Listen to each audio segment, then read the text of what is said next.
Hello, welcome to my channel. आज हम class 6 की जो गणित की उड़ान कार्य पुस्तिका है उसका पाठ 1 करेंगे।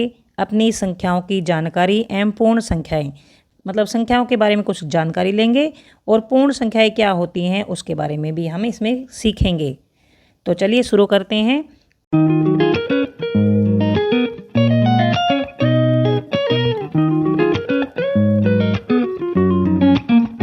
अब है भाग। डोलमा ने अपने दोस्त से पेड़ खरीदने के लिए 9,588 रुपये उधार लिए। उसे अगले 6 महीने में बराबर किस्तों में हर महीने रुपए वापस करने हैं। मतलब 9,588 को 6 महीने में बराबर किस्तों में पूरे करने, तो उसको 6 से हम भाग दे देंगे तो एक किस्त बनी 1,598 रुपये। मतलब 1,598 रुपये हर महीने उसको 6 महीने तक देने पड़ेंगे। तो उसे हर महीने कितना पैसा चुकाना पड़ेगा? 1,598 रुपये हर महीने उसे देने पड़ेंगे। उसकी बेटी ने कुछ इस तरह से किया इसको।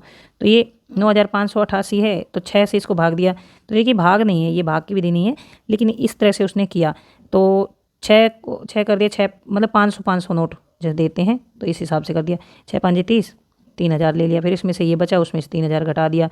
फिर ऐसे 3,000 घटा दिए। फिर इसने 6 6 54, 540 घटा दी। फिर तो उत्तर यही आता है, लेकिन ये लंबा होता है। देखिए यहाँ से हमने तो ये वाला किया है और इसमें देखिए कितना बड़ा है ये, और घटाने वटाने में भी काफ़ी बड़ा है। उसके बेटे ने कुछ इस तरह से किया। उसके बेटे ने देखिए ये ऐसे किया है। यहाँ पर 1000, 500, 90 और 8 आ जाता है। इधर 500, 500, 500, 90 और 8 आता है। तो क्या दोनों का उत्तर एक ही आएगा? हाँ, दोनों का उत्तर एक आएगा, लेकिन इसमें थोड़ा छोटा सा पड़ जाता है, इसमें ज़्यादा बड़ा पड़ता है। इनको सुलझाने की कोशिश करो कम से कम स्टेप्स में। तो कम से कम स्टेप्स में इनको सुलझाने की कोशिश करते हैं। तो पहला है, देखिए 4,228 को 4 से भाग देंगे तो ये पहले 1000 पे चला जाएगा, फिर 50 पे चला जाएगा। ये 1 2 3 स्टेप हो गए। यहाँ पर इस 2 स्टेप हो गए और इसके हो गए हैं 3 स्टेप इसके हो गए। तो ये आप कर लेना यहाँ से देखकर। तो यहाँ से ये वाले सवाल हमने कर दिए हैं। इसके बाद आगे चलते हैं। कितनी बार 976 बच्चे पिकनिक पर जा रहे थे, उन्हें छोटी बसों में ले जाया जा सकता है। अगर 25 बच्चे एक बस में जा सकते हैं तो उन्हें कितनी बसों की ज़रूरत पड़ेगी? तो ये है 976 को हम 25 से भाग देंगे। तो ये देखिए ये इन बच्चों के तरीके से है। यहाँ पर 5 पर गया तो 125 आ गया, और ये 10 पर गया तो 250 आ गया, फिर 10 पर गया 250 आ गया। इस तरह से इन्होंने कर लिया। अब यहाँ पर बचा है, यहाँ पर 1 बच गया नीचे। अब इसको अगर 25 से वैसे भाग देते हैं तो छोटा करते हैं तो ये 500 आ गया, फिर ये 250 आ गया, ये 215, और फिर यहाँ पर बचा 11। अब इसमें लिखा है कि देखो किसने गलती की है। तो यहाँ पर ये आना चाहिए था। देखो 215 की जगह यहाँ पर 225 आना चाहिए था। तो यहाँ पर गलती हुई है। यहाँ पर मतलब 11 बच्चे नहीं बचेंगे, सिर्फ 1 बच्चा बचेगा यहाँ पर।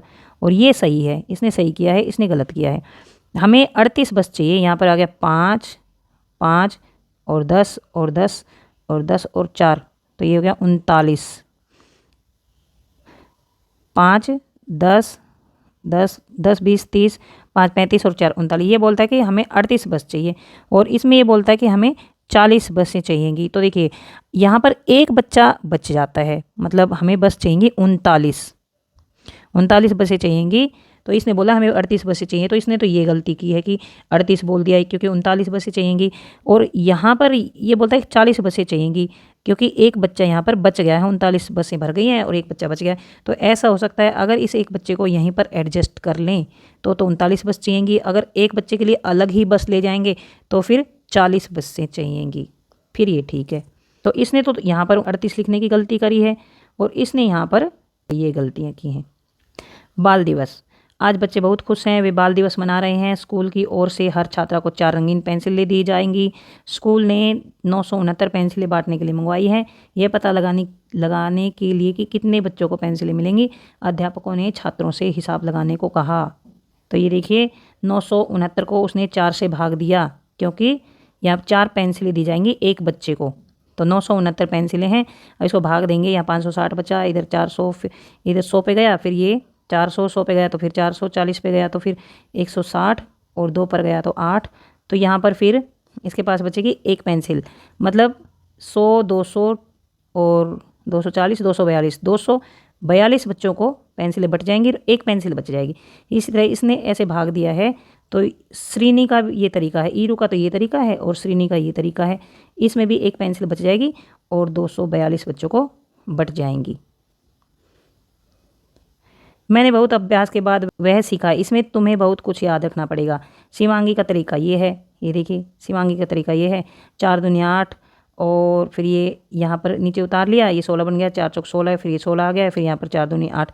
तुमने 9 के साथ क्यों शुरू किया, इसमें कहते हैं तुमने 9 के साथ क्यों शुरू किया। अब तुम केवल 16 जमा 4 को देख रहे हो, उसके बाद क्या। मैं जानती हूँ कि मुझे 969 को 4 से भाग करना है, लेकिन पहले मैं केवल 9 को देखूंगी। 6 को नीचे लाने के लिए मैंने उसमें तीर का निशान लगाया है। मुझे याद रखना है कि 9 को नीचे लाना है और 4 से भाग देना है। तो ये जो भाग सिखा रखा है ये तुम्हारे टीचर ने सिखाया होगा।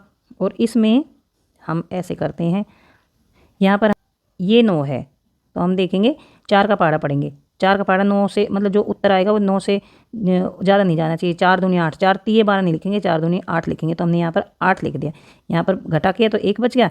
अब ये 6 को यहाँ पर उतारा है तो ये बन गया 16, 16 बन गया है तो 4 चौक 16, यहाँ पर 4 आ गया है तो ये 16 हमने लिख दिया है। अब हम इसको 9 को उतारेंगे नीचे, 16 में से 16 गया 0, 9 को उतार लिया। फिर ये 4 दूनी 8 तो यहाँ पर 2। तो ये बिल्कुल आसान है, इसकी प्रैक्टिस करोगे तो ये काफ़ी ईजी तरीका है।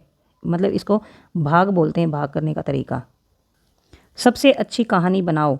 हर पंक्ति एक कहानी कहती है। तुम्हें प्रश्नों के चुनाव करने हैं ताकि अच्छी कहानी के लिए निशान लगा दिया गया है। एक दुकानदार के पास 50 डिब्बे हैं, एक डिब्बे में 48 फल हैं।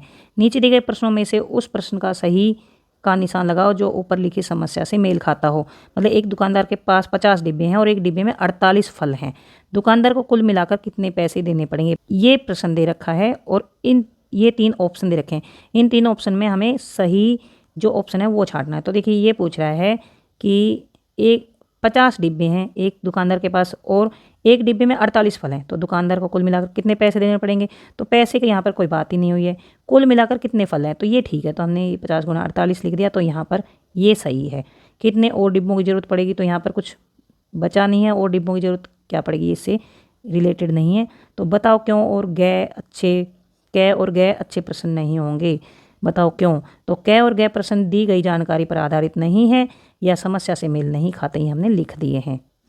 एक स्कूल में 352 बच्चे कैंप में गए, हर तंबू में 4 बच्चों को ठहराया।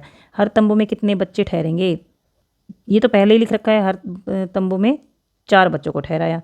इसके बाद है उन्हें कुल कितने तंबुओं की जरूरत पड़ेगी, तो ये है इससे मेल खाता है। इसको भाग दे देंगे हम, 352 को 4 से भाग दे दिया, 88 तंबू। स्कूल में कुल कितने मिलाकर बच्चे, तो ये तो पहले ही बोल रखा है। तीसरा, एक दुकानदार के पास 204 अंडे हैं, वह उन्हें ट्रे पर रखता है। हर ट्रे में 12 अंडे आते हैं, उसे कितने और अंडों की ज़रूरत पड़ेगी। वह कितने ताज़े अंडे बेचता है, उसे कितने अंडों की ट्रे की ज़रूरत है। देखिए दुकानदार के पास 204 अंडे हैं, वह उन्हें ट्रे में रखता है और हर ट्रे में 12 अंडे हैं। एक ट्रे में 12 अंडे हैं तो उसे कितनी अंडों की ट्रे की ज़रूरत पड़ेगी। तो एक ट्रे में 12 अंडे हैं तो उसको 204 भाग दे दिया, 17 ट्रे की ज़रूरत पड़ेगी।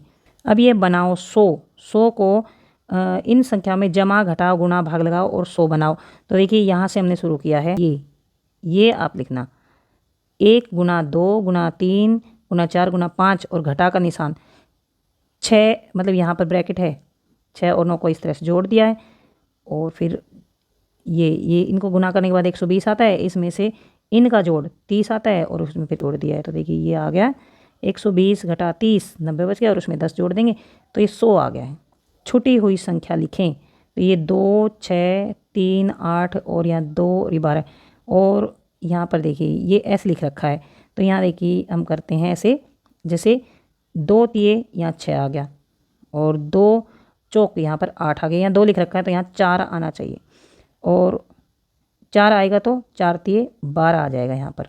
अब ऐसे ही 4 छिके 24, 4 तिये यहाँ पर 12 लिख देंगे, 6 तिये 18 यहाँ पर लिख देंगे।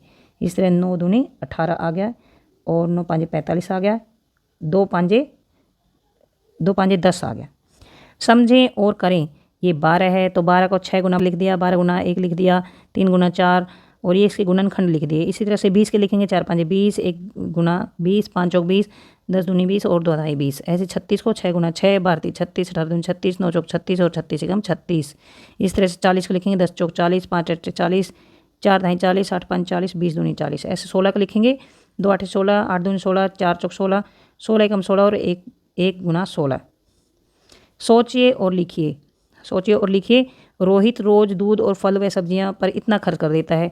दूध पर 75 रुपये खर्च करता है, फल और सब्जियों पर 50 रुपये, तो टोटल हो गया 125 रुपये। तो रोहित ने मास जुलाई में इन मदों पर कितना खर्च किया। जुलाई में 31 दिन होते हैं, तो इनको 31 से गुना कर दिया है।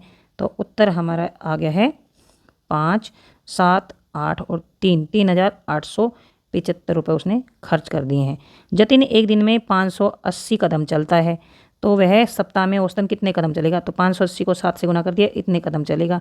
एक दिन में 580 है, 7 दिन में इसको गुना करने पर इतने। जनवरी मास में वह कितने कदम चलेगा। तो जनवरी में होता है 31 दिन और 580 वो एक दिन में चलता है, तो 31 से गुना करने पर 17,980 कदम चलेगा। 968 किताबों को 4 डिब्बों में पैक करना है, तो एक डिब्बे में कितनी किताबें आएंगी। तो इसको भाग कर देंगे, एक डिब्बे में 242 किताबें आएंगी। एक डिब्बे में 242 किताबें। बच्चों, इसमें हमने 968 को 4 बराबर भागों में बांटा है।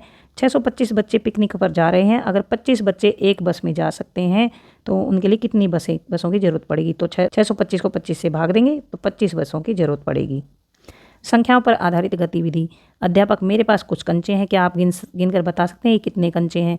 गिनते हुए 1 2 3 4 5। सर ये 5 कंचे हैं। रीना, तुमने यह कैसे बताया। सर मैंने गिन कर बताया है। इसका अर्थ है यह आपके पास 1 से गिनती आरंभ करके संख्याओं को गिनना शुरू किया। तो बच्चों, गिनती की संख्याओं को हम प्राकृत संख्या कहते हैं। 1 2 3 4 5 6 7, यहाँ आगे बढ़ते जाएंगे, इनको बोलते हैं प्राकृत संख्याएं। प्राकृत संख्याएं 1 से आरंभ होती हैं और अनंत तक चलती हैं, जब तक गिनती खत्म ना हो तब तक चलती हैं। मैंने 5 कंचे रोहित को दे दिए, अब मेरे पास कितने बचे। सर मेरे पास एक भी कंचा नहीं बचा। तो एक भी नहीं संख्या को हम शून्य से दर्शाते हैं। अब कहते हैं ना मेरे पास कितनी कंचा है, मेरे पास 0 है या शून्य है। तो बच्चों, प्राकृत संख्या में जब शून्य लग जाता है तो वह पूर्ण संख्या बन जाती है। मतलब जैसे 1 2 3 4 ये प्राकृत संख्याएं हैं, और अगर इसके साथ 0 लगा दें, 0 1 2 3 4 5, तो इससे आगे ये होगी पूर्ण संख्याएं।